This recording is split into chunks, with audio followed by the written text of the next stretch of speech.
Glória a Deus. Boa noite, graça e paz, amém? Vou perguntar se está frio, porque isso é o redundante óbvio do lógico, né? Muito, muito frio. Para mim que não gosto, se torna mais frio ainda. Aleluia. É bom poder estarmos aqui e vencer, mesmo que seja esse frio, e poder adorar o Senhor.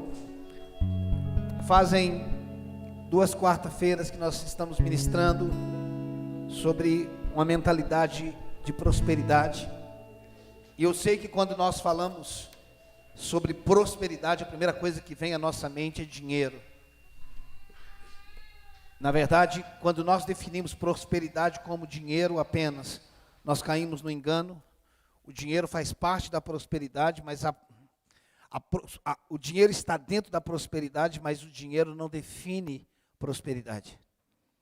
Muitos de nós estamos traumatizados, ainda que às vezes de forma inconsciente, sobre as verdades da prosperidade. Eu sei que existe uma distorção dessa palavra, e nós temos ouvido nos últimos tempos mais do que nunca sobre a teologia da prosperidade. Eu discordo primeiro da nomenclatura que se usa para a teologia da prosperidade, mas eu entendo o que eles estão falando. É quando se fazem barganhas, é quando um cristão ele não passa por dificuldades. Quando eu falo dificuldades, aflições da vida.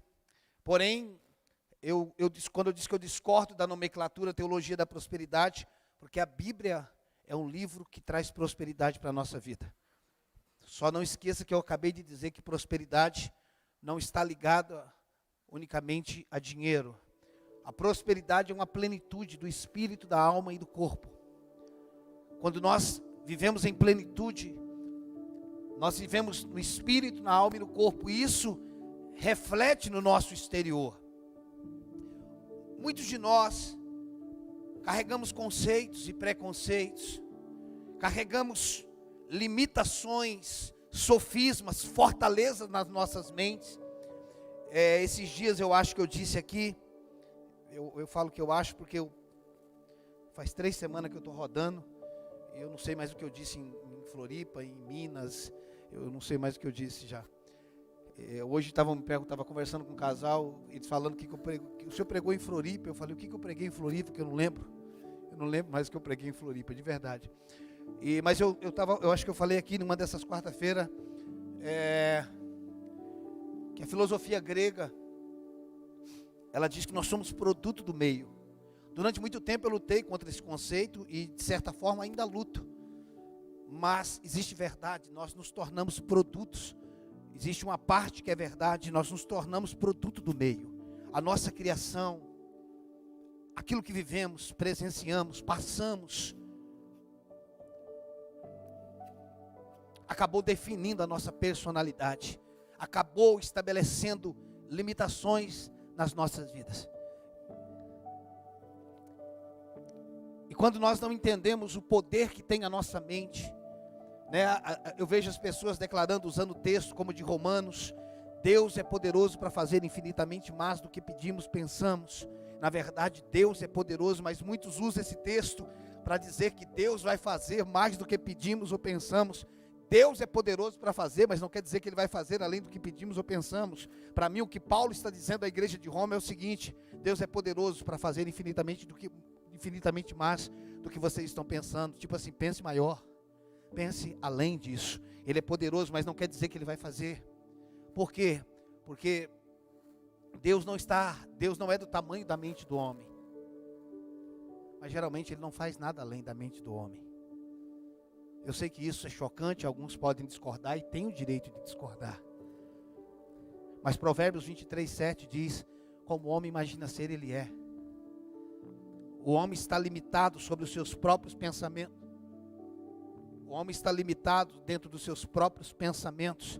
E por mais que na dimensão do Espírito, preste atenção, na dimensão do Espírito não existe limites. O homem é Espírito, alma e habita num corpo. Não existe limitações no espírito do homem. Porém, toda condição que nós temos no nosso espírito, para que se torne real, precisa passar pela esfera, pela vida psique, para que ela tome forma, ou para que ela se manifeste no mundo físico. E quando nós vivemos uma mente medíocre, nós não podemos viver o que Deus tem para nós. Ainda voltando sobre o que eu falei sobre Deus é infinitamente, Deus é poderoso para fazer infinitamente mais do que pedimos ou pensamos. E você pode pensar, eu não concordo com você. Deixa eu te dar um exemplo. Quando Deus tirou o povo do Egito, os mais tradicionais falam em 2 milhões de pessoas, os mais pentecostais falam em 3, seja qual for o número, é muita gente. Deus tirou o povo com o intuito de levar para onde? Para Canaã. Deus tinha prometido que os colocaria em Canaã. A pergunta que eu tenho é, eles entraram em Canaã? Aquela geração, ou daquela geração, apenas Josué e Caleb entraram. Porém, isso não significa que Deus mentiu, ou que Deus não tenha cumprido a sua palavra. Significa que Deus tirou eles do Egito, mas eles nunca tiraram o Egito de si. Eu preciso entender que uma coisa é ser liberto do opressor, outra coisa é ser liberto da opressão. O opressor é alguém, a opressão é uma mentalidade. Uma coisa é libertação. Quando alguém passa por libertação, é quando Deus tira esse alguém de um lugar. Outra coisa é liberdade. Nem todo mundo que viveu, ou que viveu uma libertação, vive em liberdade. Libertação é sair de um lugar. Liberdade é quando o lugar sai de você. Amém? Todos nós que nascemos de novo, quantos nasceram de novo? Amém? Ele nos deu vida quando nós estávamos mortos, Efésios 2:1. Colossenses 1:13 diz que Ele nos libertou do império das trevas e nos transportou para o reino da luz. Você crê nessa verdade?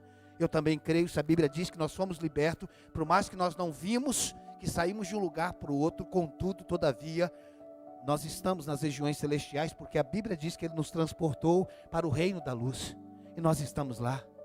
Contudo, por mais que vivemos espiritualmente nas regiões celestiais, assentado com Ele, podemos ainda ter uma mentalidade medíocre, podemos ainda viver uma mentalidade de trevas, e essa mentalidade ela pode estar tanto ligado ao pecado, como pode estar ligado a finanças, como pode estar ligado a limitações que foram estabelecidas na nossa vida. Certa feita, um pai desesperado porque o seu filho estava enfermo, ele vai até Jesus e disse: se o Senhor pode, socorre-me. Jesus automaticamente diz: se podes, tudo é possível ao que crê. O que eu entendo é que Jesus está falando: não pergunta se eu posso, porque quando você pergunta se eu posso, eu pergunto se você crê. Porque não há limite para o Senhor. O limite que nós vivemos está em nós. Eu não estou falando de Deus ser manipulado por nós. Eu estou falando por entendermos quem somos e viver dentro dessa realidade, dessa identidade. Eu não estou falando de uma fé que manipula Deus. Eu não creio nessa fé. Para mim a fé não move Deus. Mas eu tenho usado como base em todo o início da mensagem que a fé é a base de todo milagre. Amém? A fé é a base de todo milagre. Porém, não é, ou não estamos falando de uma fé que faz, mas de uma fé que confia. A fé, ela pode ser expressada de várias maneiras, como substância, como fundamento. Mas um dos significados da fé é confiança. Um dos significados da fé é confiança. Nem sempre conseguimos entender o que Deus está fazendo, mas nós não temos direito de desconfiar. Ele já nos deu motivo para confiarmos nele. Amém? Esse é o entendimento que nós precisamos ter. Só que quando nós não conseguimos enxergar as nossas limitações, nós começamos a viver distorções da palavra. Tipo assim, eu estou esperando Deus fazer algo. Eu estou esperando que Deus me conceda algo. E uma das coisas que nós temos aprendido nessa casa é que a cruz não é progressiva, a cruz é conclusiva. Nós não somos, nós não estamos debaixo de uma aliança de promessa, somos uma aliança de fatos. O que Deus tinha que fazer, Ele fez em Cristo Jesus, tudo foi cumprido na cruz do Calvário. Agora nós precisamos adentrar naquilo que está feito.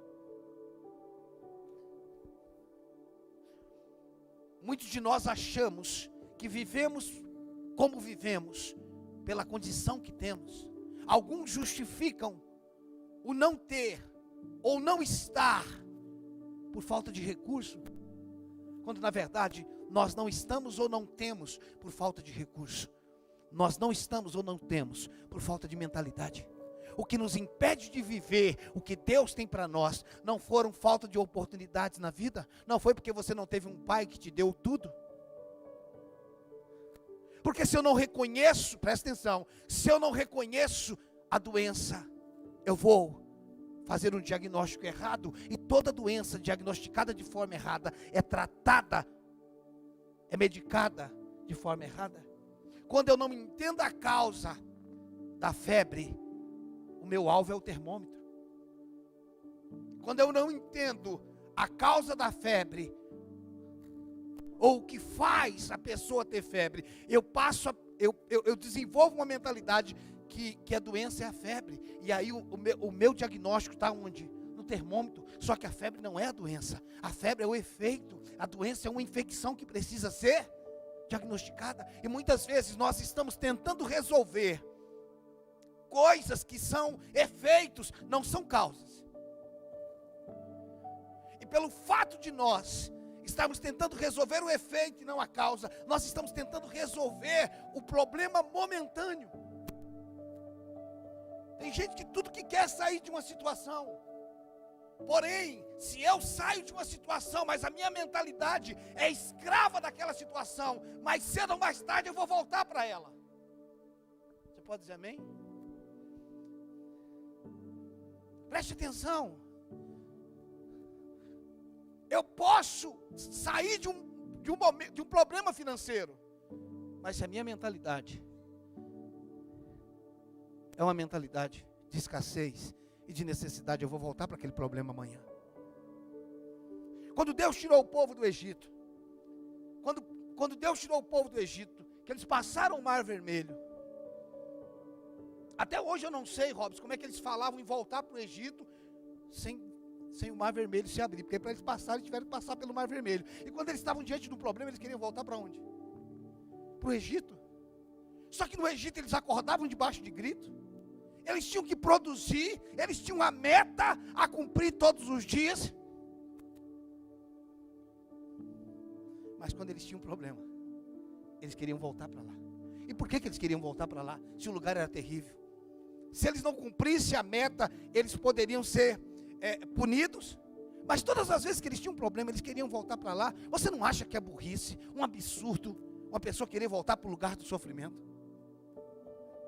Se eu perguntasse para você agora, você teria coragem de voltar para o lugar do lugar que sempre te fez sofrer? Eu sei qual seria a sua resposta. Lógico que não. Só que isso quando nós olhamos para o povo, mas nós estamos sempre voltando para os nossos lugares de sofrimento. Nós sempre estamos voltando para os mesmos lugares. Era qualquer probleminha que eles enfrentavam, eles diziam, vamos levantar um líder para que possamos voltar para o Egito. O que eles tinham no Egito que atraía eles? Na verdade, não tinha nada que atraía, o que tinha era uma mentalidade, porque eles haviam nascido naquela condição. Muitos de nós nascemos numa condição, e aquela condição nos deformou, aquela condição nos estabeleceu neste lugar.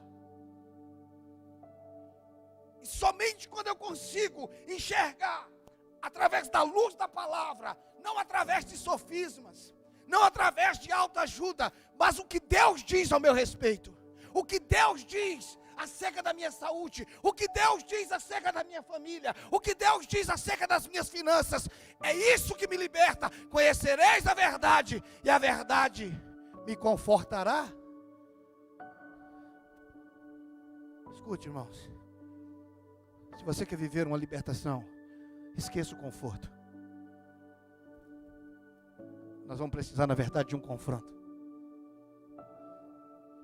É bem verdade que quando nós nascemos de novo, nós sentimos um alívio, o jugo é tirado, mas quando nós vamos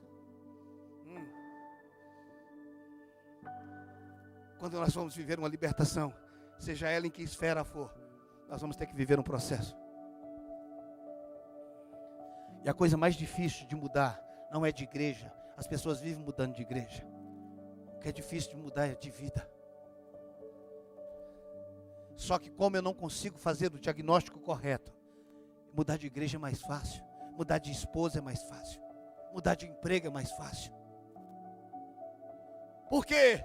Porque eu não consigo enxergar o real problema.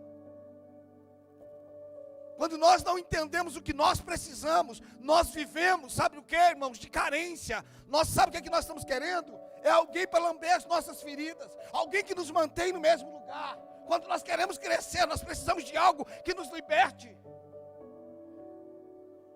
Escute, para sarar, para tratar de uma ferida, você precisa mexer nela. E para mexer às vezes dói. Você sabe quando uma ferida, quando algo está muito inflamado, nem anestesia naquele lugar não pega. Significa que vai ter que mexer, mesmo sem anestesia. Não sei se você já teve a infelicidade de ter que passar por um dentista e ele está mexendo e a anestesia não pega. Mas tem que mexer. Deixa eu te falar, a escolha é sua, mas se você quiser mudar de vida, vai ter que mexer. Vai ter que mexer nas suas bases de estrutura, nas suas bases de verdade. A questão às vezes não são as finanças, mas o que está por trás dela. Aonde está a minha base de confiança? No que eu confio?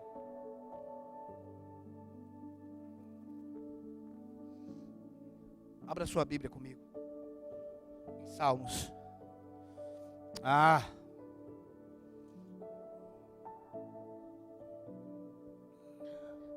Salmos capítulo 23.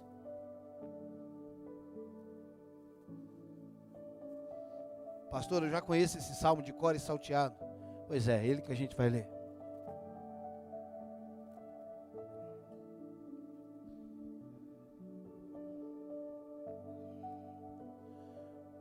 Presta atenção. A nossa posição espiritual acontece de forma instantânea quando nós nascemos de novo. A nossa posição, ela é mudada no momento em que nascemos de novo. Nós passamos a ser herdeiros de Deus e co-herdeiros com Cristo. Nós passamos a ser filhos de Deus. Nós passamos a ter direito de tudo aquilo que Cristo fez por nós. Essa é a verdade do nosso espírito. Contudo, nem sempre é a verdade da nossa alma. Ou, geralmente, não é a verdade da nossa alma. A nossa mente está presa a toda a nossa criação, a tudo aquilo que nós passamos. Irmãos, esse assunto é extenso e intenso. Quantas pessoas estão sofrendo num casamento, não porque o marido é ruim, não porque a esposa é ruim, é porque a figura do esposo para a mulher é de um pai, e a figura da mulher para o marido é de uma mãe. Só que a pessoa não percebe isso. Mas o problema que ele está tendo com a esposa é porque ele está querendo não uma esposa, ele está querendo o quê? Uma mãe. Só que ela não é sua mãe. E aí a gente começa a desenvolver um problema, porque eu não estou entendendo isso que eu estou transferindo para ela. Mas como eu precisava de uma mãe, e ele começa a procurar nela a figura de uma mãe. Ou ela começa a procurar nele a figura de um pai. E o marido não é seu pai. São figuras diferentes. E aí, o trauma que nós tivemos passa a ser transferido de uma forma equivocada. Dá para entender isso? Nós começamos a substituir, pelo fato do homem ter casado com a mulher, e a mulher que ele teve necessidade foi a mãe, ele começa a transferir para a mulher, que não é a mãe dele, a figura da mãe. E aí o atrito, o conflito começa a surgir, por quê? Porque ela não sabe que ele está tratando ela de mãe. E ele também não sabe que o que ele está reclamando é porque ela não é a mãe. E aí, enquanto não entender qual é o real problema, ela não é minha mãe. E ela dizer para ele, eu não sou a sua mãe. Isso são só exemplos. E às vezes nas nossas finanças também acontece a mesma coisa. Nós não estamos entendendo por que nós somos assim. Eu sou assim por causa da vida. Eu sempre sofri na minha vida. Minha família inteira sempre sofreu. E aí a gente começa a usar terminologias. Eu venho de uma família humilde. É mesmo? O que é humildade para você? Quando alguém está dizendo que vem de uma família humilde, está dizendo que vem de uma família que não tem nada. Isso não é humildade? Isso é escassez. Humildade é um estado de espírito. Você já viu quando a pessoa trata o outro mal? Aí a pessoa diz, nossa, como você é ignorante. Essa palavra está errada, ignorante todos nós somos. Porque ignorante ou ignorância é ausência de conhecimento. E todos nós somos ignorantes em alguma parte, em algum assunto. Então todos nós somos ignorantes. Mas quando alguém te trata mal, isso não é ignorância? E o que é? Poderemos usar vários termos. Pessoa áspera, grossa. Sim, mas ignorância não é o termo correto. Porque ignorantes todos nós somos. Mas como nós não entendemos o significado da palavra, nós começamos a usar palavras para justificar coisas. Não ter nada não é humildade? Jesus disse, aprendei de mim que sou manso e humilde de coração. Isso é um estado de espírito.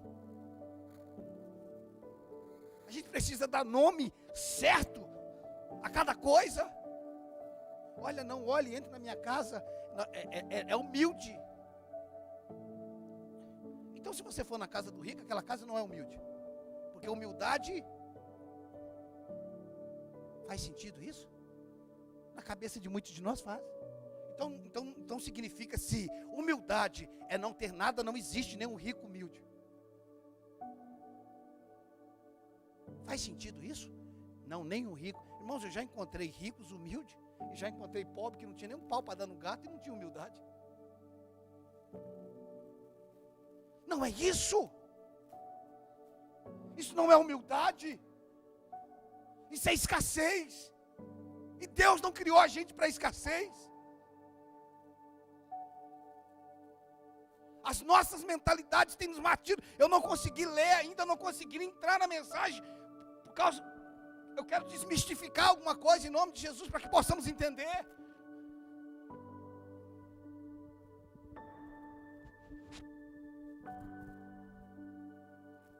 Para que possamos enxergar, dar nome ao que é. Peraí, isso daí não me define. O que é humildade? Então é o seguinte, irmãos, se você é humilde, por que você está querendo as coisas então? Você vai deixar de ser humilde? Fica sem nada e continue? Isso não é humildade. Do que o senhor está falando? Eu estou falando de uma vida plena. Pastor, esse negócio aí do evangelho que fala sobre prosperidade, de Deus nos dá as coisas, de um evangelho que Deus nos dá as coisas. Primeiro, Deus não nos dá as coisas, Deus é tudo que nós temos. Deus não tem nada para dar. Como diz uma canção dos irmãos Arrais, o que Ele oferece, Ele é. Quando Ele ofereceu o pão, Ele era o pão. Quando Ele ofereceu a água, Ele era a água. O que nós precisamos, Jesus não tem, Ele é.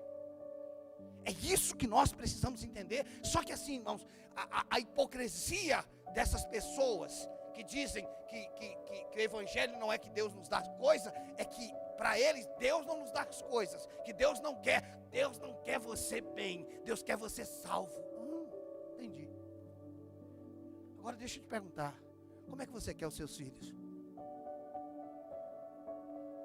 Tem algum pai aqui nessa noite, alguma mãe, que não deseja que o seu filho seja bem sucedido? Pastor, não estou nem aí com meu filho, que ele passe fome a vida inteira, mas que ele seja salvo. Não dá para ser os dois? Não dá para ele ser salvo e ter tudo? Tipo assim, eu sou contra um evangelho que diz que Deus quer nos prosperar, mas eu sou a favor que os meus filhos prosperem. Ou não? Você não quer que seu filho se dê bem? Que ele arrume um bom emprego? Presta atenção, irmãos, isso são mentalidades controversas, para não chamar hipócrita.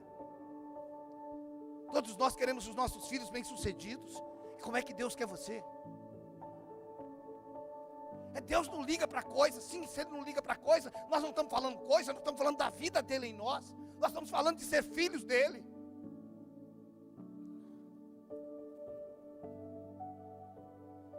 Ou nós, irmãos, pastor Juscelio diz que todo extremos é beira de abismo.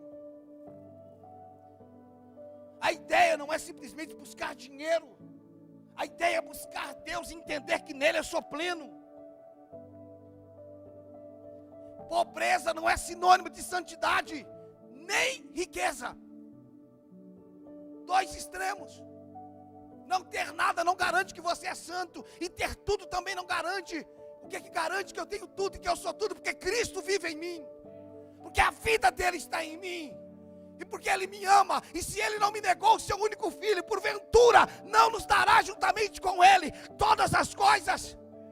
Sabe o que é que nós precisamos? De uma mentalidade, de algo, de um entendimento que nos liberte dessa mentalidade, dos lugares que nós fomos criados, das deformações da nossa vida. Vamos ler Salmo 23. O Senhor é meu pastor, nada me faltará. Olhe para mim, no texto original, não está escrito assim. No texto original não diz: o Senhor é meu pastor, nada me faltará. No original está dizendo assim: o Senhor é meu pastor, Ele não me faltará. É isso que diz, não tem nada. Não existe essa palavra nada. Diz: o Senhor é meu pastor, Ele não me faltará. Agora, olha como é que o salmista, que aqui é um salmo de Davi, olha como é que o salmista está revelando Deus como pastor. E se o salmista está expressando Deus como pastor, ele vai tratar agora das pessoas como se fosse ovelhas, tá bom? Olha o que diz: o Senhor é meu pastor, nada me faltará. Ele me faz repousar em pastos verdejantes. Quem é que anda por pastos? Ovelhas? Animais? Mas a figura que começa o texto é a figura de um pastor. Então nós precisamos ver aqui que são sombras, são tipos.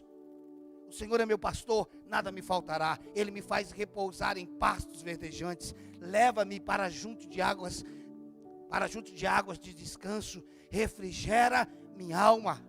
Guia-me pelas veredas da justiça, por amor do seu nome. Para aí. Ele está falando que quando o Senhor é o nosso pastor, na figura que nós temos de sermos ovelhas, Ele nos leva para pastos verdejantes. Presta atenção, Ele está lidando com a figura de um pastor e com figura de ovelhas. Só que nós vamos ver uma transição, nós vamos ver um processo acontecendo. O que nós não podemos, irmãos, permitir na nossa vida cristã, ou no decorrer da nossa vida cristã, é que esse processo pare. O que nós não podemos, irmãos, é nos limitar, porque a primeira pergunta que nós deveríamos fazer: por que eu sou como eu sou? Por que eu penso como eu penso? Por que você é como você é? Por que eu penso como eu penso? Será que todos nós já fizemos essa pergunta? É provável que a maioria de nós aqui nessa noite nunca nos perguntamos isso. Por que eu sou como eu sou? Por que eu penso como eu penso? Eu tenho coisas na minha vida, irmãos, que eu não sei nem por que eu penso desse jeito.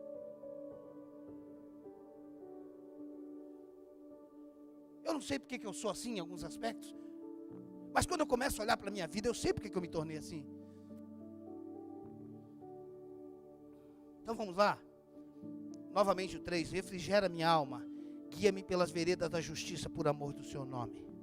Agora, olha o verso 4. Parece que o assunto vai mudar. Ainda que eu ande pelo vale da sombra da morte, eu não temerei a mal algum, porque tu estás comigo. Espera aí. Presta atenção, irmão. Tinha pastos verdejantes, tinha águas de descanso e tinha refrigério para a alma. Tinha pastos verdejantes, tinha águas de descanso e tinha refrigério para a alma. Sabe para mim quando é que aconteceu isso? Quando nós nascemos de novo. Ele nos salvou como um pastor. O bom pastor dá vida pelas ovelhas. Nós andávamos desgarradas. Quando ele olhou para Jerusalém, ele disse: eles são como ovelhas que não têm Pastor, ele nos resgatou como um pastor. É uma figura, é um tipo. Só que ele te resgata como um pastor, que ele é tudo que você precisa e que não falta mais nada. Aí ele faz você repousar em pastos verdejantes. Ele leva você para a água de descanso e refrigera sua alma. Você diz: uau, estou salvo, encontrei um pastor. Pronto. Para mim, do verso 4 em diante, ele vai nos levar para um lugar de transição. Ele diz: vou te levar para um lugar para libertar a sua mentalidade.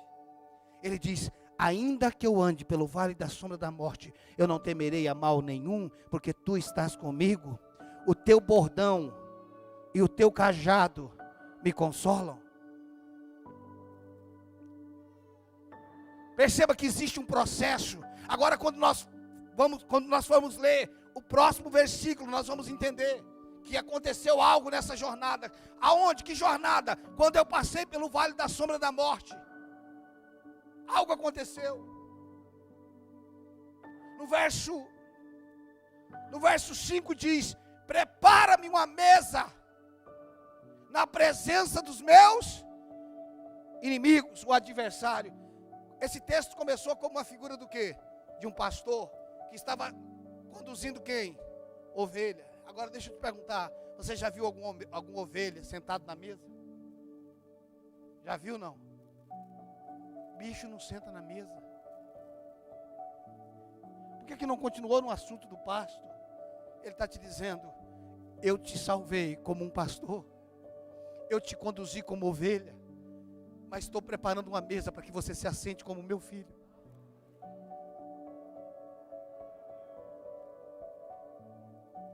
Esse é o Salmo 23 que você já conhece. Eu te salvei como um pastor, eu te conduzi como uma ovelha, eu te levei para o lugar de descanso, mas o meu alvo é que você passe pelo vale da sombra da morte, para que você entenda que esse lugar você não precisa temer, porque eu quero te levar para uma mesa, eu quero te transformar. Eu não quero que você viva com a mentalidade de ovelha, eu quero que você pense como um filho. Eu vou preparar uma mesa na presença dos teus inimigos. Por quê? Porque eu posso sentar como filho diante dos meus inimigos. E por que eu posso sentar? Porque eu nasci com a mentalidade de ovelha, mas vou terminar com a mentalidade de filho. Eu nasci com a mentalidade de ovelha. Quando eu nasci, eu fui resgatado como ovelha, com um pastor. Mas a ideia, o alvo de Deus, a premissa de Deus, é que cada um de nós entendamos: eu sou filho do rei, eu sou filho de Deus, eu tenho um pai, eu sou um representante. O que eu tenho não me define, quem me define é quem eu sou. Não é o que eu tenho que diz quem eu sou, é quem eu sou que diz quem eu tenho. Quando você sabe quem você é, o que você tem é expressão. Quando você não sabe quem é, o que você tem é a sua identidade. Deixa eu tentar repetir isso de novo. Quando você sabe quem você é, o que você tem é uma expressão da sua identidade. Quando você não sabe, o que você tem é a sua identidade. Tem gente que precisa ter para ser aceito, precisa ter para ser aprovado. Não, você não precisa de nada para ser aceito. Não caia na onda da sociedade. Não é o iPhone 12 que te define, não é a roupa de marca tal que te define. Porém, eu não sou contra o iPhone nem a roupa de marca, desde que você esteja marcado pela identidade que Deus te deu. Eu não sou besta de usar nada de marca, mas está marcado pelo sistema. Isso é besteira. Não é ter roupa de marca ou não ter que diz quem eu sou. É Cristo que me define. Presta atenção, irmãos. Eu sei que eu estou andando em linhas muito tênues, mas eu preciso fazer isso, irmãos. Isso está no meu coração, eu preciso caminhar nessa linha. Às vezes eu fico fazendo algumas perguntas para Deus, e às vezes eu fico perguntando: por que Deus colocou ouro no jardim do Éden? Deus colocou ouro num dos braços do rio, na terra de Avilá, e diz que lá havia ouro, e o ouro daquela terra é o quê?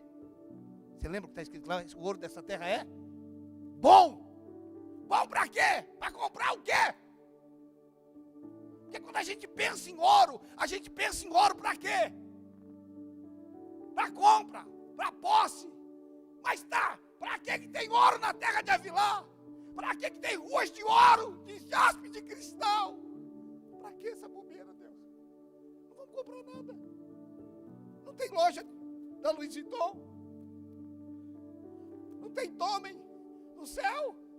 Para que tem ruas de ouro, de jaspe? Ele está dizendo, filho, o que eu tenho não é para compra, é para a expressão de quem eu sou. As riquezas, tudo que você vê, as ruas de ouro, de jaspe, de cristal, não é para dizer que eu sou rico, quer dizer que isso é a expressão da minha glória. Você pode não saber o que eu vou te falar, mas deixa eu te dizer, para um judeu, pobreza é pecado. Para um judeu, pobreza é pecado. Da onde o senhor tirou isso? Leia os amigos de Jó, dizendo para ele, Jó, você perdeu tudo, você está em pecado. Você só pode estar em pecado, cara. Para o judeu, pobreza é pecado, para nós é humildade. Então você está falando que pobreza é pecado? Não, eu estou falando que para a cultura judaica é isso. O que eu entendo, irmãos? Que o diabo nos estabeleceu numa mentalidade, porque pobreza não está ligada ao que eu não tenho. Pobreza está ligada à mentalidade que eu desenvolvi. Deixa eu falar isso novamente. Pobreza não está ligada ao que eu não tenho. Pobreza está ligada à mentalidade que o sistema, que a minha criação me desenvolveu. Você sabe o que eu ouvi o meu irmão mais velho dizer? Eu amo hoje, meu irmão. Esses dias eu estava falando com ele. Quem sabe ele vai ouvir essa mensagem, ele sempre está ouvindo as minhas mensagens, e não é nada pessoal contra ele, nem ele sabia o que ele dizia, mas ele dizia para mim, você nunca vai ter nada na vida. Você nunca vai ter nada na vida. Ele falava isso pelo comportamento que eu tinha naquela época, ele não sabia também o que ele estava falando. Se eu dizer uma coisa, ele errou. E errou feio. O que eu quero que você entenda é que eu não estou falando de coisas, eu não estou falando de você ter dinheiro, eu estou falando de você entender quem você é. E que se você e eu, nós não estamos alinhados com a palavra, nós não deveríamos aceitar isso como humildade. Como eu sou assim.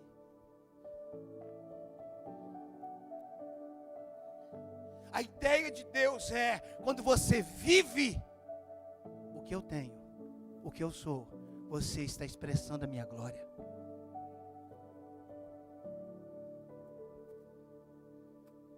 Quando a Bíblia diz, irmãos, melhor coisa é dar do que receber, como é que você entende esse versículo? Eu entendo. Eu entendo assim, a gente sempre pensou assim, é melhor dar do que receber. Significa que é melhor a gente dar, ao invés de receber. Não, não é isso. Ele está dizendo é melhor do que receber, porque quem está recebendo está em estado de necessidade. E quem está dando, está em condição de abençoar. Não é simplesmente dar. Quem está em receber, está em condição de necessidade. Mas quem está dando, está em condições de abençoar. Então sempre que você está dando, é porque você está numa condição de abençoador.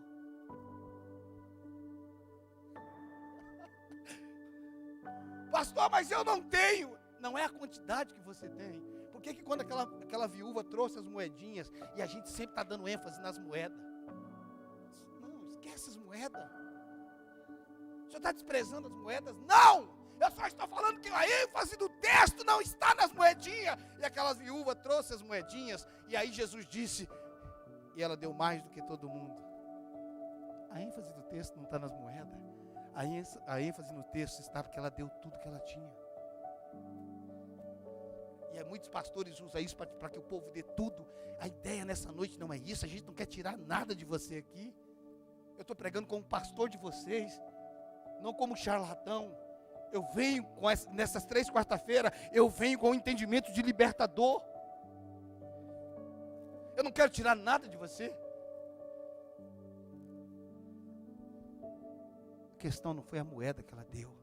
É que muitos, Jesus falou que eles deram do que lhe sobejava, daquilo que sobrava, e ela deu tudo que ela tinha. Ou seja, ela não deu da sobra, porque dar do que nos sobra é fácil.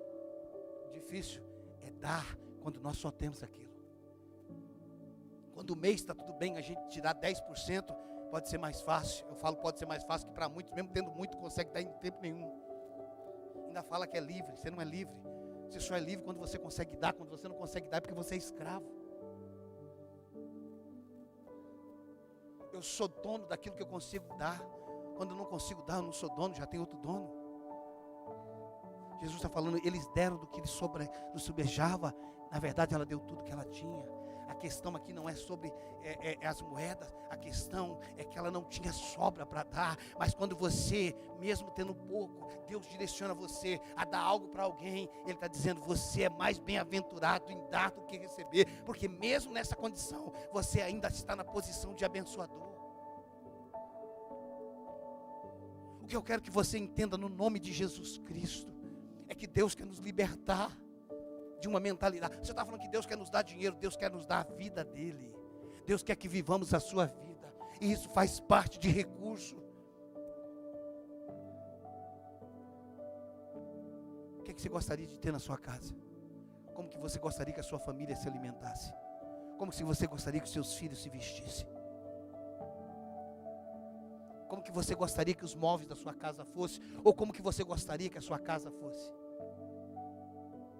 Isso é o que você gostaria de dar para a sua família? Deixa eu te perguntar, o que Deus gostaria de derramar sobre os filhos dele, no qual somos nós?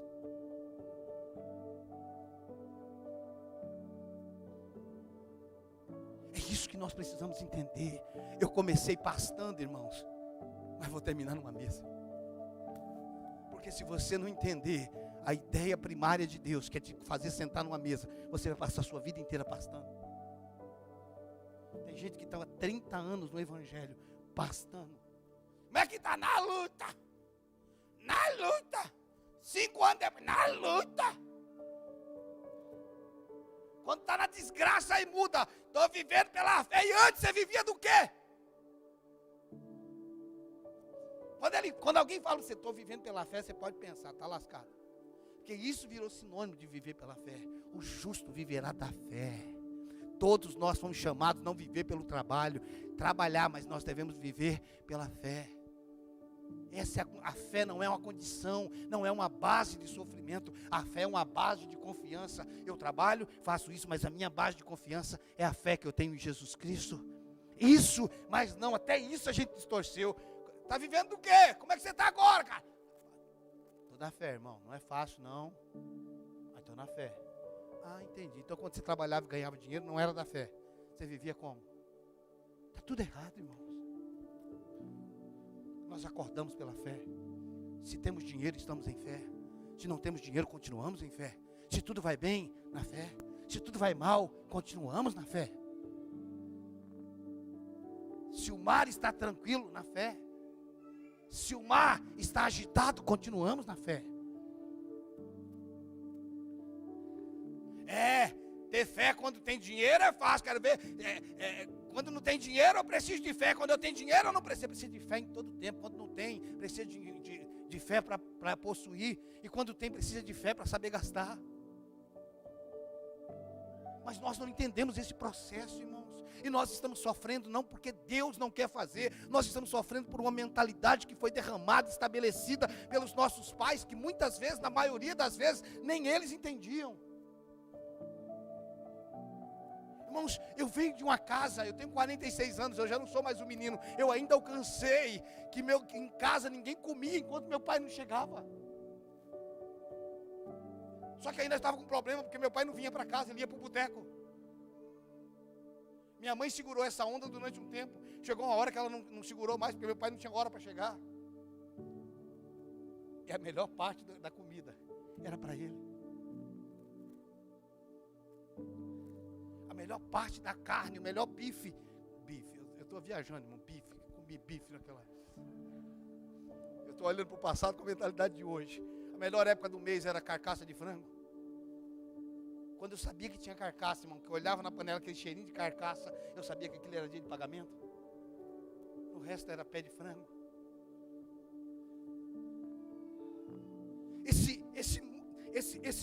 O diabo, irmãos, o diabo trabalha de uma forma minuciosa. O diabo quer os nossos filhos. Ele quer trabalhar na mentalidade dos nossos filhos. Por quê? Ele quer que os nossos filhos cresçam traumatizados.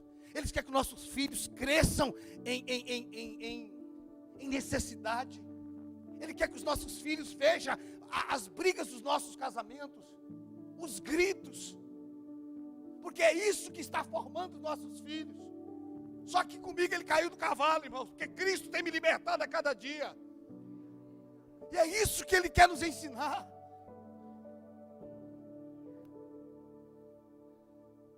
Eu estava em Minas Gerais agora, em Pouso Alegre, uma igreja com 60, 70 pessoas. O pastor olhou para mim e falou: o que você está fazendo aqui, cara? Eu não sei, eu achei que você não vinha. Como é que você vinha num lugar desse? Eu estava vendo suas mensagens semana passada. Ele me disse: semana passada você estava em Floripa pregando com o Luiz Hermínio. Eu falei: e daí? Eu estou aqui porque Deus me trouxe aqui. Não importa o lugar que você chega, você é excelente no espírito, mas consegue entrar em qualquer lugar, porque você tem excelência, mas você não é besta.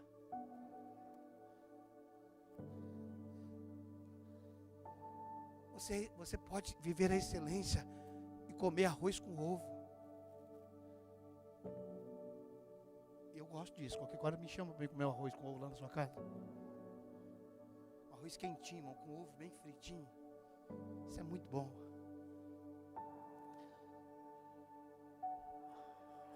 Ó! Profético esse negócio aí, gente.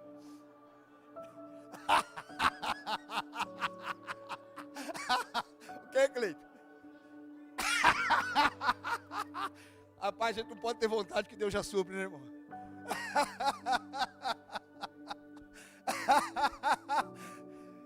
Irmãos, olhe para mim.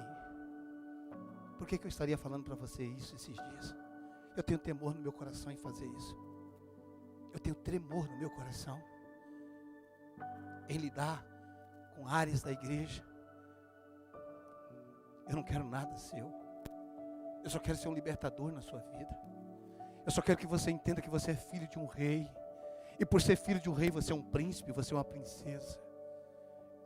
E Deus tem algumas tiradas que a gente não consegue entender. Ele diz assim: olha, se quiseres e me ouvires, só se quiser e me ouvires, comereis o melhor dessa terra.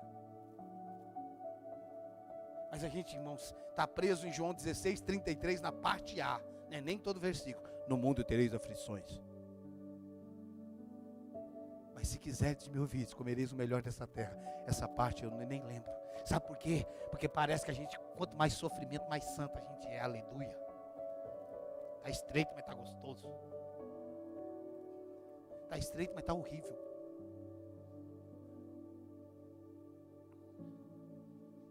A gente passa por situações, irmãos, para aprender. Quanto antes a gente aprende, mais rápido a gente sai de lá. Deus está dizendo: eu sou seu pai. Eu quero que você aprenda a viver como meu filho. Eu quero que você entenda que eu não vou dar nada para você apenas. Tudo que eu entrego para você é para você ser um administrador. Eu quero que você entenda que eu vou confiar coisas a você, para que você possa abençoar outras vidas, para que você possa tocar outras pessoas, para que você possa servir o órfão, a viúva, para que você possa servir a casa que você congrega, para que você possa servir missões. Só tem um motivo para Deus te dar voz, para que você seja voz para quem não tem voz. Só tem um motivo para Deus nos colocar em lugares altos, para a gente ajudar a subir quem está nos lugares baixos. Só tem um motivo para Deus nos prosperar, para que a gente socorra aqueles que não têm. Eu não creio que Deus dá nada para o eu. Deus sempre dá para o nosso, pão nosso de cada dia, Pai nosso. Irmãos, é verdade que o diabo usa todas as circunstâncias, ou procura usar todas as circunstâncias, mas o nosso sofrimento, ainda que tenha influência do diabo, nós estamos sofrendo diretamente por ignorância. Estamos sofrendo por ignorância, por cultura. E muitas vezes uma cultura geracional. Estamos vindo lá de trás.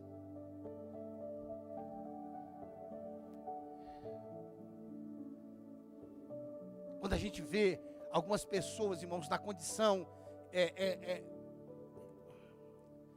condição escassa, uma condição simplesmente de suprimento, sonhando, a gente fala, não vai chegar em lugar nenhum. Não é o que você tem que determina onde você vai chegar, é o que você crê. E eu não estou falando só de recurso, mas se você crê, você pode se formar numa faculdade. E eu não estou dizendo que a faculdade resolva tudo, mas ela pode ser um caminho.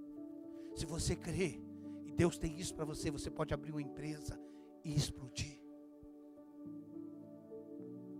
Se você crê, você vai entrar em lugares que a sua família nunca imaginou que você iria entrar. Não permita que as vozes, não permita que aquilo que os seus olhos estão vendo continue limitando você. Não tem limite para você.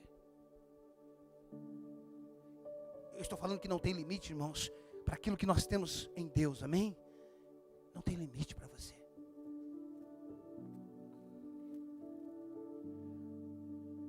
Quando o ambiente que vivemos, de moradia, de posse,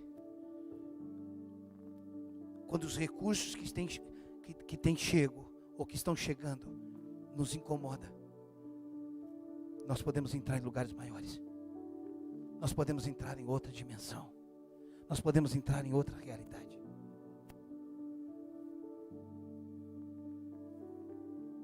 Nós começamos com a mentalidade de alívio. Agora eu nasci de novo, isso é maravilhoso. Estou em pastos verdejantes, glória a Deus. Mas com o tempo ele fala, vou te levar pelo vale da sombra da morte. Porque eu quero te colocar em outro lugar. Eu quero que você seja um representante meu na terra. E se eu falo que a gente representa Deus com coisas, não, nós representamos Deus com a vida dele em nós. As coisas simplesmente nos seguem. As bênçãos do Senhor nos alcançarão, ou nos alcançaria, diz o Senhor. E à medida que você vai andando com a mentalidade do reino, as coisas vão chegando até você. As coisas vão acontecendo. Você fala, uau, eu não fiz nada. Mas não é que você fez. Você se tornou. Porque na vida você não atrai o que você quer. Na vida você atrai o que você é. Alguns anos atrás, eu e o Marcelo participávamos de algum congresso. De uns congressos em BH. E o organizador do congresso, quando ia pregar, ele pregava de forma assim, exaustiva, produzindo por 1000 homens. E ele pregava que a gente tinha que produzir por 1000 homens. E quando ele terminava de pregar, ele tinha convidado um pregador chamado Miles Monroe. E quando o Dr. Miles ia pregar, ele pregava fazendo 1000 homens produzir. O primeiro dizia que a gente tinha que produzir por 1000 homens. O segundo dizia, faça 1000 produzir. Os dois estavam pregando uma boa mensagem. Só que um estava pregando sobre esforço. E o outro estava pregando sobre mentalidade. Deixa eu te falar uma coisa. Nós já vamos encerrar. Presta atenção. Pode te chocar isso. Presta atenção, vou falar assim mesmo. Você não vai ter uma condição melhor pelo tanto que você trabalha. Então, se você está contra o trabalho, você já conheceu centenas de pessoas que trabalhou muito e terminou sem nada. Ou terminou só com o básico. Se você está contra quem trabalha, não. Você vai prosperar. A tua dimensão será de acordo com a sua mentalidade em Deus.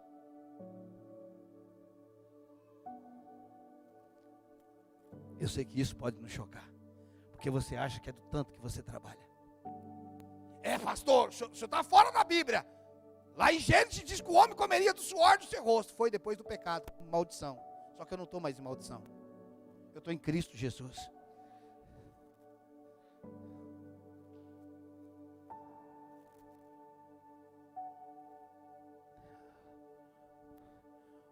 A mentalidade, irmãos, faz você trabalhar com inteligência, não com o braço. sabedoria atrai coisas. Leia Provérbios.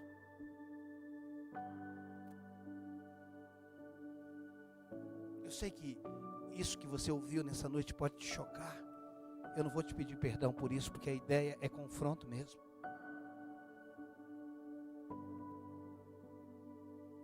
Pastor, se eu não fizer, não cai do céu, não. Não cai não, Ele usa alguém da terra mesmo, para nos abençoar. Eu oro, para que o Senhor liberte a nossa mentalidade. Uma cidade tem uma cultura, nós temos uma cultura em Carapicuíba, nós temos uma mentalidade em Carapicuíba, nós temos outra mentalidade em Barueri, nós temos outra mentalidade em Osasco. São 3 cidades coladas uma na outra, com mentalidade diferente. Se você fosse, ou não sei se você já foi, em Juazeiro da Bahia, porque tem Juazeiro do Norte, do Padre Cício, e tem Juazeiro da Bahia. Se você for em Juazeiro da Bahia, atravessar a ponte, que só tem uma ponte linda, que separa Juazeiro, Bahia, Petrolina, Recife. É uma ponte. Petrolina é pobre, Juazeiro é rico. Juazeiro é pobre, Petrolina é rico. Aí você fala, mas é! Não, eu vou te dizer porque que ela é rica. Ela é rica por causa do rio que passa debaixo da ponte. Só que o rio que passa debaixo da ponte é para Petrolina e para Juazeiro. Só que Petrolina é rico e Juazeiro é pobre. Eu fui no Ceasa de Juazeiro, é a coisa mais feia. O Ceasa de Petrolina é bonito. Quem mora em Juazeiro passa a ponte quase todos os dias para trabalhar em Petrolina. Só que o pessoal de Petrolina tem birra.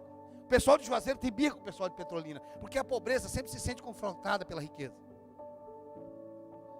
Você já viu aqueles funcionários? Aqui nunca ninguém fez isso. Quando o patrão encosta no carrão, fala, aí o ladrão. Eu trabalho ao tanto que ele tem. É por isso que ele paga você, para você trabalhar. Só que você entra às 8 e sai às 5. Ele não tem horário nem para sair, nem para entrar. O que te faz patrão e funcionário não são oportunidades, são mentalidade. Você sabe que Petrolina tem se tornado o maior exportador de frutas do país. Era o sul. O pessoal do sul está mudando para Petrolina e tem se tornado o maior importador de fruta. Agora eu pergunto, irmãos, em nome de Jesus me responda. Se o rio que prospera Petrolina é o mesmo rio que pode prosperar Juazeiro, por que Petrolina é próspero e Juazeiro não? Porque um ambiente de pobreza tem um espírito, tem uma mentalidade. A cidade do lado, irmão, será que não dá para a gente copiar e fazer a mesma coisa? Porque pobreza não é falta de recurso, pobreza é um estado mental e maligno. Quando eu estou falando de pobreza, irmão, eu estou falando de escassez, estou falando que Deus não tem isso para nós.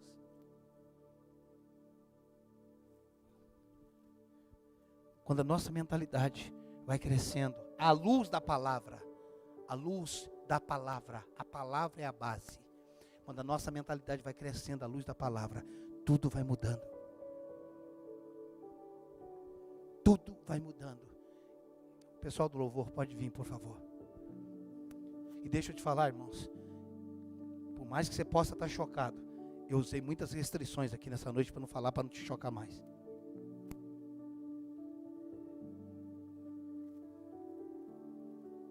Eu estou falando não só de dinheiro, eu estou falando de um entendimento geral.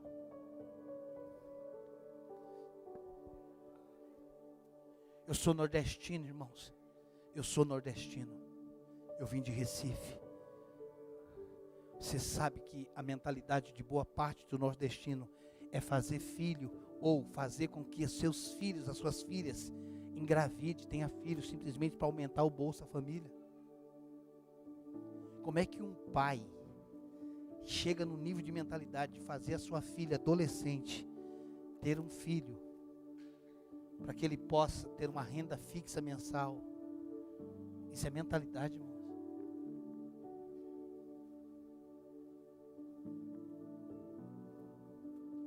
Isso não é mentalidade, irmãos.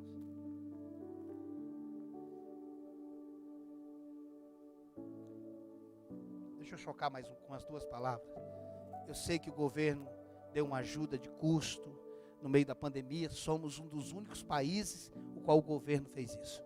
Ou bom ou mal, o valor foi baixo. Pois é, em outros países nem isso fizeram. E eu sei que muita gente pegou, muita gente precisava e precisou. E glória a Deus, porque foi um socorro, de alguma forma veio de Deus, amém? Amém? Foi uma ajuda. Mas deixa eu te falar, o bom, o melhor não teria sido receber essa ajuda. O melhor seria não, eu e você não ter precisado dessa ajuda. O senhor é contra quem pegou? Não, quem precisou pegar e pegou, não sou contra não. Você já imaginou se você estivesse tão tranquilo que você não precisasse disso em momento algum?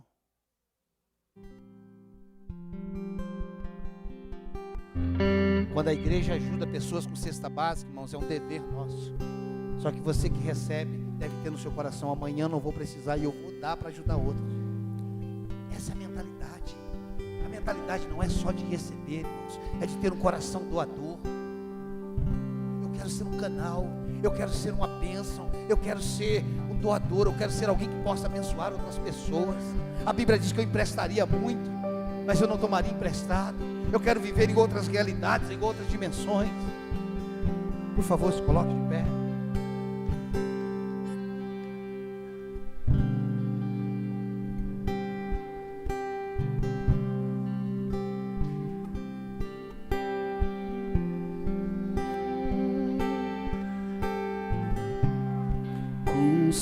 Consolado, meu maior prazer,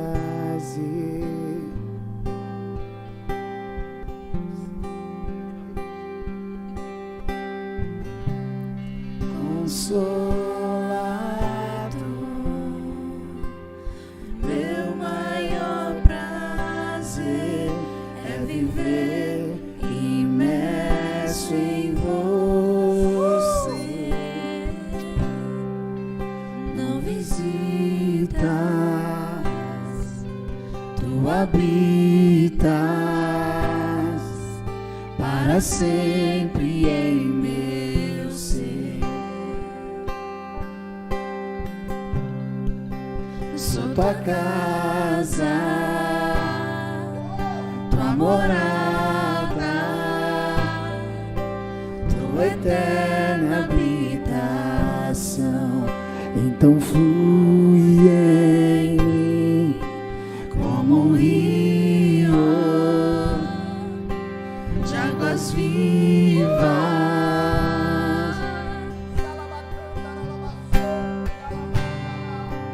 Manifesta tua glória, faz em mim o teu querer, faz em mim o teu querer.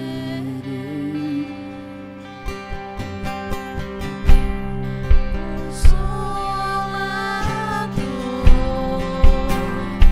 em o meu ser.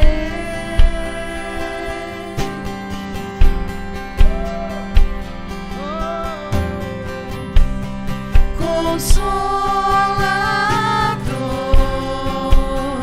o meu maior prazer é viver imerso em você. Não visitas, tu habitas para sempre em meu ser. Sou tua casa, tua morada,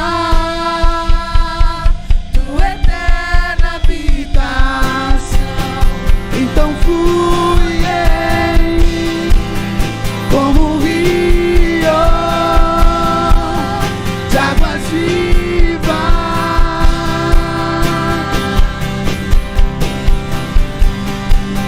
Manifesta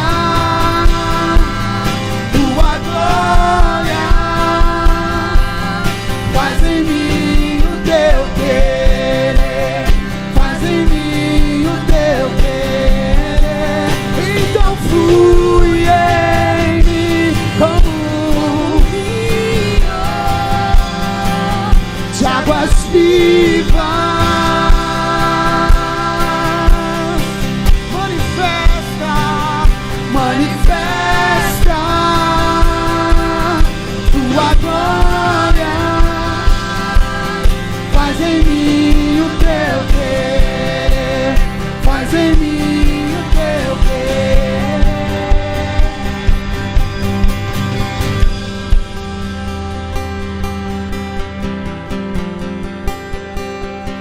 Por onde o rio passar, Ele vai transformar todas as coisas. Por onde o rio passar, haverá vida, haverá cura. Aleluia! Por onde o rio passar, haverá vida, haverá cura. Eu declaro cura nessa noite nas nossas vidas. Eu declaro cura. Onde o rio passar, haverá vida, haverá cura. Por onde o rio passar, haverá vida, haverá cura. Então flui em mim, então flui em mim, como um rio de águas vivas.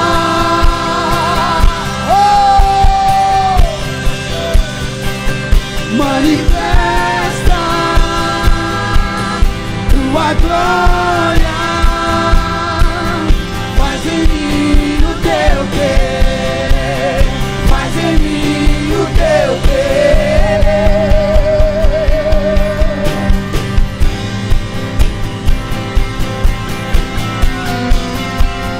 Que este rio passar,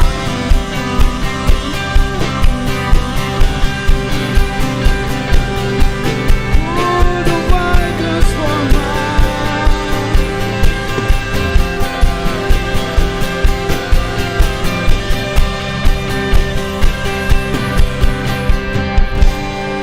Com os teus olhos fechados, por favor. A ideia não é ter, a ideia é ser.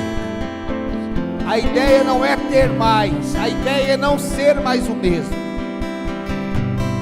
Se você nessa noite, de alguma forma entendeu, você pode orar neste momento e dizer: Senhor, em nome de Jesus, eu quero ser liberto de toda mentalidade errada, de todo conceito e preconceito que for estabelecido na minha vida, de toda mentalidade que me escravizou, a minha infância, a minha criação, as minhas necessidades, os meus traumas, ou até mesmo o que a religião fez comigo, tudo aquilo que me limitou na religião. Senhor, eu quero pedir nessa noite, em nome de Jesus, eu me levanto como libertador, eu abro cadeias na nossa mente hoje, eu arranco pessoas deste lugar, eu me levanto, Senhor, arrancando pessoas desse lugar de mediocridade, fortalezas do passado que tem te definido até hoje. Eu quero declarar que você é livre, livre, livre, livre, livre do seu passado, livre das suas necessidades, livre dos seus medos. Eu quero declarar que você está saindo dessa mentalidade hoje, está entrando em um novo lugar, em uma nova realidade. Você é um príncipe, você é uma princesa do Senhor. Você vai ter uma alma excelente, você vai ter uma alma nobre. Eu quero declarar que você vai ter uma alma generosa, que você vai ser um doador, uma doadora. Você vai ser um instrumento de Deus na terra para financiar o reino, para a expansão do reino. Eu declaro que toda mediocridade saia das nossas vidas hoje, em nome de Jesus, em nome de Jesus. Toda síndrome do coitadismo eu cancelo. Você não é vítima, você não é vítima, você é responsável por assumir a vida que Deus te deu.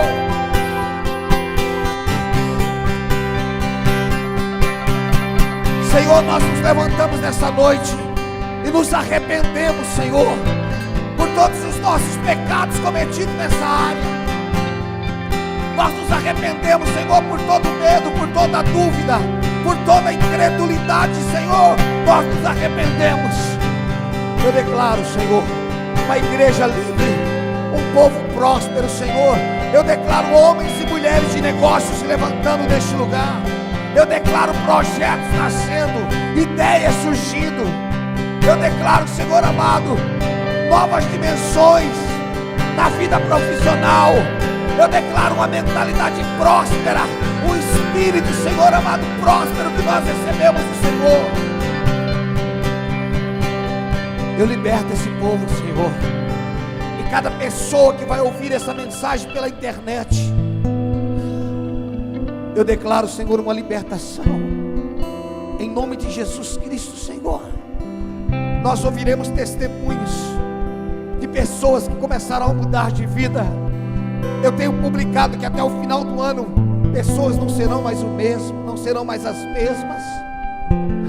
Na sua vida conjugal, nos seus relacionamentos com seus pais, com seus filhos, com seus cônjuges, nós estamos sendo livres de todo trauma do passado, de toda transferência de carência. Nós somos curados no Senhor, nós somos amados no Senhor, nós somos aceitos no Senhor. Eu abençoo o teu povo, Senhor. Eu denuncio todo plano e todo intento do diabo contra as nossas vidas, desde a nossa infância. Desde a nossa infância eu denuncio e declaro, Senhor, que nós fomos criados em Ti, por Ti e para Ti. Nós somos a extensão do Senhor na terra. Somos uma expressão da Tua glória, do Teu amor. Somos uma expressão, Senhor amado, da Tua grandeza, Senhor. Nós estamos aqui como representantes do Senhor. Em nome de Cristo Jesus. Em nome de Cristo Jesus. Passar, haverá vida, haverá cura. Por onde esse rio passar, por onde o rio passar,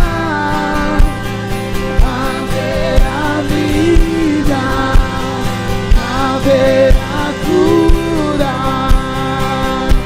Oh, então flui em mim, então flui em mim, como um rio de águas vivas.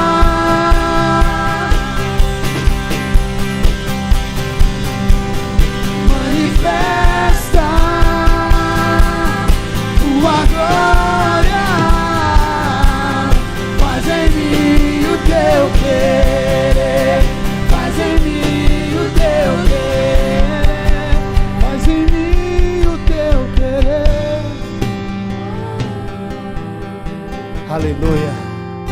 Eu quero que você erga suas mãos a Ele e diga comigo: eu sou o que o Senhor diz que eu sou. Diga: eu sou o que o Senhor diz que eu sou. Eu tenho o que o Senhor diz que eu tenho. Diga: eu sou o que o Senhor diz que eu sou. Eu tenho o que o Senhor diz que eu tenho. Eu posso todas as coisas. O meu passado não vai me definir mais. A Tua palavra me define, Senhor. Aplauda ao Senhor, renda louvores a Ele.